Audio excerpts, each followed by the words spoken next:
सीख देने वाली कहानी। एक समय की बात है, भगवान गौतम बुद्ध अपने शिष्यों के साथ बैठे हुए थे और उन्हें उपदेश दे रहे थे। तब उन्होंने अपने शिष्यों से कहा, क्रोध इंसान का सबसे बड़ा दुश्मन है। क्रोध करने वाला व्यक्ति खुद को हानि पहुंचाता है, लेकिन दूसरों को भी हानि पहुंचाता है। वह प्रतिशोध की आग में जलता है और अपने जीवन को बर्बाद कर देता है। उनके उपदेश खत्म हो जाने के बाद उनके शिष्यों में से एक शिष्य खड़ा होता और भगवान गौतम बुद्ध को बोलता है, तू एक ढोंगी है, तेरी बातें मनुष्यों के रहन सहन से विपरीत है। तू जो भी कहता है उसे अपने जीवन में अनुसरण नहीं करता और दूसरों को यह सब करने को कहता है। जब उसका वह शिष्य गौतम बुद्ध को उल्टी सीधी बातें कह रहा था, तब गौतम बुद्ध ने कोई प्रतिक्रिया नहीं दी और वे शांत बैठे थे। लेकिन ऐसे में वह व्यक्ति और भी ज़्यादा गुस्सा हो गया और गुस्से में आकर उसने गौतम बुद्ध के मुंह पर थूक दिया। इसके बाद भी महात्मा गौतम बुद्ध को गुस्सा नहीं आया और वे शांत थे। उन्होंने अपने चेहरे से थूक को पूछा और वह चुपचाप बैठ गए। यह सब देखकर उस शिष्य को समझ नहीं आया कि वह क्या करेगा। गुस्से में आकर वह उस जगह को छोड़कर चला गया और अगले दिन अपने घर पहुंचा।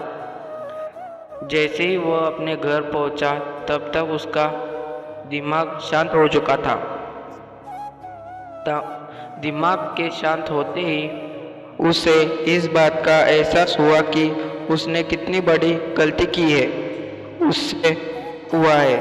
वह खुद को मन ही मन कहने लगा, यह मैंने क्या कर दिया? मैंने महात्मा बुद्ध का अपमान किया है। ऐसा पाप मैं कैसे कर सकता हूँ? मैंने बहुत बड़ी गलती कर दी है। मुझे जाकर उनसे माफ़ी मांगनी होगी। यह कहकर वह तुरंत ही गौतम बुद्ध के पास चला गया, लेकिन गौतम बुद्ध उस स्थान पर नहीं थे। ऐसे में वह शिष्य जगह जगह भटक कर उन्हें खोजने लगा। जैसे ही उसे महात्मा बुद्ध मिले तो वह उनके पैरों पर गिर गया और उनसे कहने लगा, मुझे माफ़ कर दीजिए, मुझसे गलती हुई है। मैंने आपका अपमान किया है। मैंने यह बहुत बड़ा पाप किया है। यह सब देखकर गौतम बुद्ध ने उससे कहा, शांत हो जाओ। क्या बात है, मुझे बताओ, तुम कौन हो? गौतम बुद्ध के यह पूछने पर वह शिष्य चौंक गया। वह सोचने लगा कि महात्मा बुद्ध मुझे कैसे भूल सकते हैं? मैंने तो उनका अपमान किया था। यह सोचकर उसने महात्मा बुद्ध से पूछा, मैं वही शिष्य हूँ जिसने कल आपका अपमान किया था और आप इतनी जल्दी मुझे भूल गए।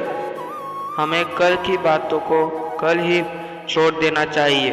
वह अच्छा हो या बुरा, उसके बारे में बार बार विचार नहीं करना चाहिए।